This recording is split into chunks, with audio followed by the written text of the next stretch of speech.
परमाराध्य सद्गुरु महाराज का प्रवचन महर्षि में ही सत्संग सुधा सागर से। बंधा हुआ कौन है? प्यारे लोगों, यह सत्संग संतों के विचारों के अनुकूल होता है या संतों के विचारों को जानने के लिए होता है। गोस्वामी तुलसीदास जी ने कहा है, संत संग अपवर्ग कर कामी भव कर पंथ कहीं संत कवि कोविद श्रुति पुराण सदग्रंथ। संतों का रास्ता मोक्ष का है और वासना युक्त मनुष्यों का मार्ग संसार में रहने का होता है। मोक्ष में जाने का जो रास्ता हो वह संतों का रास्ता है। 500 वर्षों से कुछ पूर्व और अंदर में जो संत हुए, सबने अपनी अपनी प्रांतीय भाषा में अपना उपदेश कहा। किसी ने लिखा, किसी ने लिखा नहीं, लिखवाया, तथा किसी ने लिखवाया भी नहीं, केवल कहा और लोगों ने सुन सुन कर लिख लिया। इसी प्रकार उपनिषदों में भी मोक्ष का ही उपदेश है और संतों के विचार उपनिषद के विचार के अनुकूल ही है। मोक्ष का अर्थ है छुटकारा। जब तक कोई दुख में या बंधन में नहीं बंधा हो तो छूटे तो किससे? बंधा हुआ कौन है? यह जीव एक एक शरीर में बंधा हुआ है। प्रत्येक मनुष्य को मालूम होता है कि मैं देह में हूँ। इस देह में जो आप भोगते हैं वह भोग आपको तृप्त नहीं करता है। इसमें कभी सुख, कभी दुख, कभी संपत्ति, कभी विपत्ति आती है। सुख सुहाता है, दुख सुहाता नहीं है।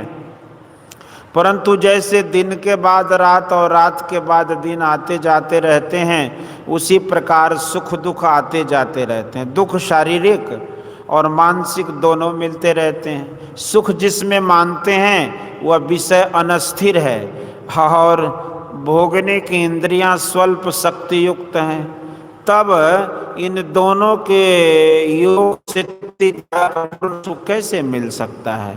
भूख लगी, भोजन किया, कुछ काल संतुष्ट हुए, सुखी रहे, पच गया, फिर भूख लगी और वही भूख लगी और फिर वही भूख का दुख लौटा। विषय भोगों का सुख दुखात्मक चक्र उसी तरह अनवरत घुमा करता है। भला इन भोगों में तृप्ति और शांति कहाँ, सुख कहाँ? शिशुपन में कुछ ज्ञान नहीं, भूख लगती है, देह में दर्द है, किंतु व्यक्त नहीं कर सकते, केवल रोते रहते हैं। अपना अख्तियार नहीं, मलमूत्र पर पड़े रहे। जवान हुए, कुछ अच्छा कुछ बुरा ज्ञान हुआ, कभी विहित कभी अविहित कर्मों को किया, वही शरीर है, बूढ़ा हो गया। शरीर में शक्ति नहीं है, विषयों की ओर मन तो दौड़ता है किंतु उसका संग्रह और भोग नहीं कर सकते।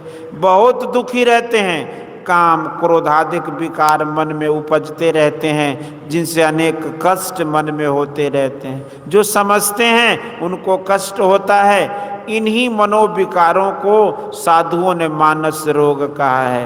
काम बात कब लोभ अपारा, क्रोध पित्त नित छाती जारा, प्रीति करहि जो तीनहु भाई, उपजई सन्निपात दुखदाई। विषय मनोरथ दुर्गम नाना, ते सब मूल सूल नाम को जाना।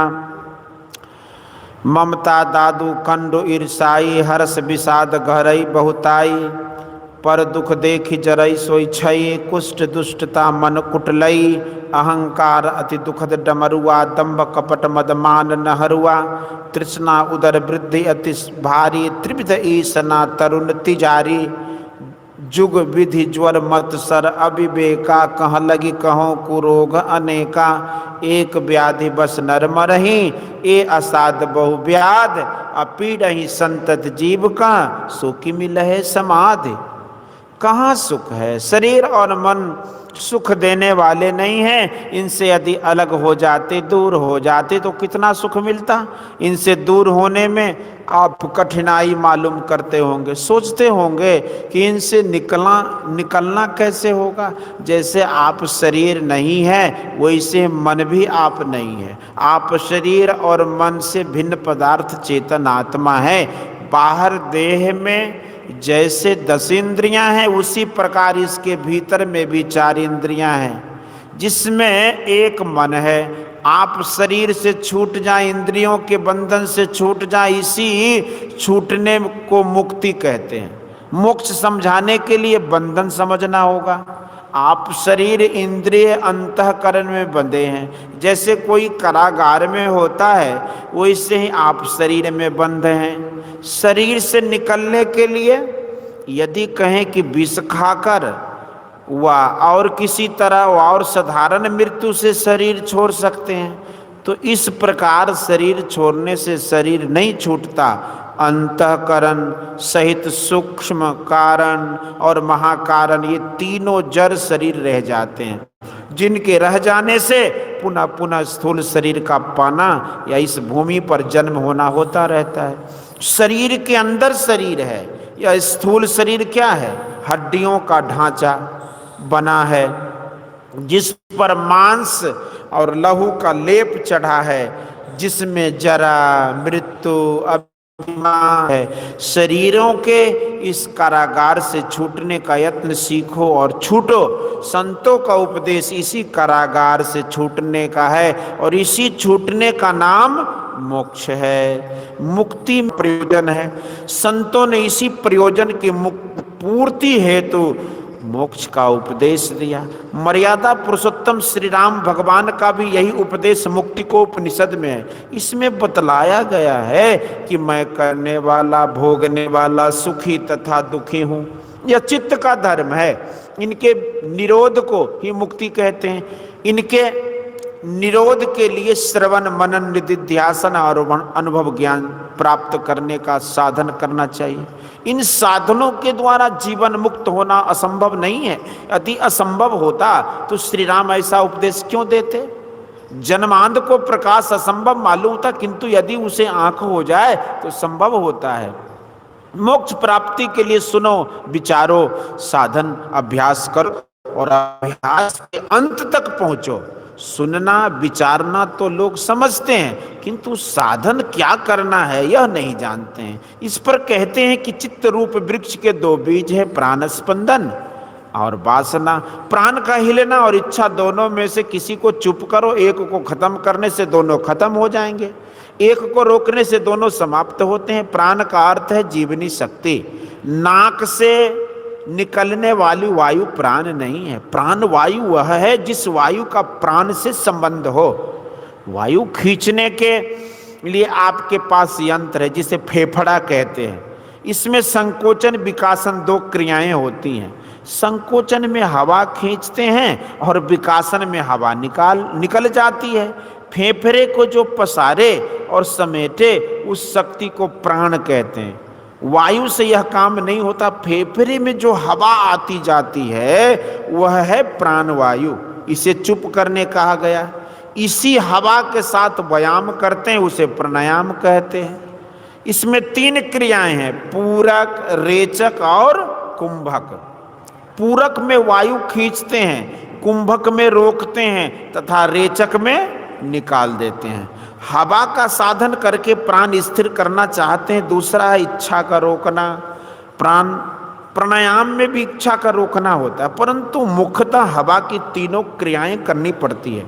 दूसरा साधन है कि मन को एक ओर लगाओ, इच्छा आवे हटाओ, कोई इच्छा आने न पावे। मन समेट कर एकांत मन से कुछ सोचने से श्वास धीमा हो जाता है। चंचल काम में श्वास तेजी से चलता है। मन अचंचल हो तो हवा भी स्थिर होगी। हवा को खींचने, ठहराने और फेंकने में हवा की ठोकर भीतर में लगती है।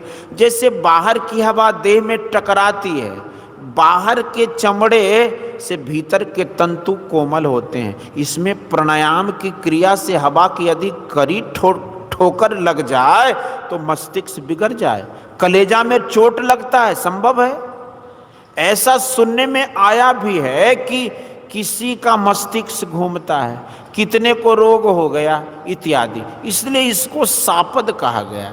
यदि ठीक तरह से किया जाए तो लिखा है कि वह फल प्राप्त होगा, किंतु यह सापद है। फिर दूसरा साधन है, आप बैठे बैठे मन को एक ओर लगाओ, मन भागता है, समेटो एक तत्व का दृढ़ अभ्यास करो तो हेमंत काल के कमल सदृश भोग वासना का नाश हो जाएगा। इसके लिए फिर 4 बातें बतलाई गई। अध्यात्म विद्या की शिक्षा, साधु संग, वासना परित्याग और प्राण स्पंदन निरोध। इन युक्तियों को छोड़कर जो मनमाना ही काम करते हैं तो वे प्रकाश को छोड़कर अंधकार में ढूंढते हैं, अथवा मदमस्त गजराज को कमल नाल के तंतु में बांधते हैं। इसके आगे मुक्ति को उपनिषद में कहा गया है कि वासना परित्यागार्थ चित्त की पूर्ण एकाग्रता अर्थात मन की एक बिंदुता के ध्यान का अभ्यास करना चाहिए। इसके द्वारा अंतर की ज्योति मिलेगी। इस ज्योति की प्राप्ति में विशेष संलग्न होना चाहिए। पुनः इस ज्योति मन और बुद्धि से ऊपर उठ जाना चाहिए और फिर विशेष ऊपर उठकर अदृश्य शब्द, प्रणध्वनि, सार शब्द को भी पाकर श्री राम के अशब्द, अस्पर्श, अरूप, अविनाशी, अस्वाद, अगंध, अनाम और गोत्रहीन दुख हरण करने वाले स्वरूप की उपयुक्त साधन द्वारा भजन कर प्राप्त करनी चाहिए। इसमें परमार्थिक समाधि प्राप्त होकर मोक्ष हो जाएगा, परंतु बिना सद्गुरु के यह काम नहीं हो सकता। इसलिए कबीर साहब ने कहा कि बिन सतगुरु नर रहत भुलाना, खोजत फिरत राह नहीं जाना। के हर सुतले आयो गड़रिया, पाल पोस उनकी न सयाना। करत कलोल रहत अजियन संग, आपन मरम उनहु नहीं जाना। के हर एक जंगल से आयो, ताहि देख बहुते ऋषियाना। पकड़ी के भेद तुरत समझाया, आपन दशा देख मुस्कियाना। जस कुरंग बिच बसत बासना, खोजत मूढ़ फिरत चौगाना। कर उस बास मने में देखे, यह सुगंधि धौ कहाँ बसाना। अर्ध उर्ध बिच लगन लगी है, छक्यो रूप नहीं जात बखाना। कहे कबीर सुनो भाई साधो, उल्टी आप में आप समाना।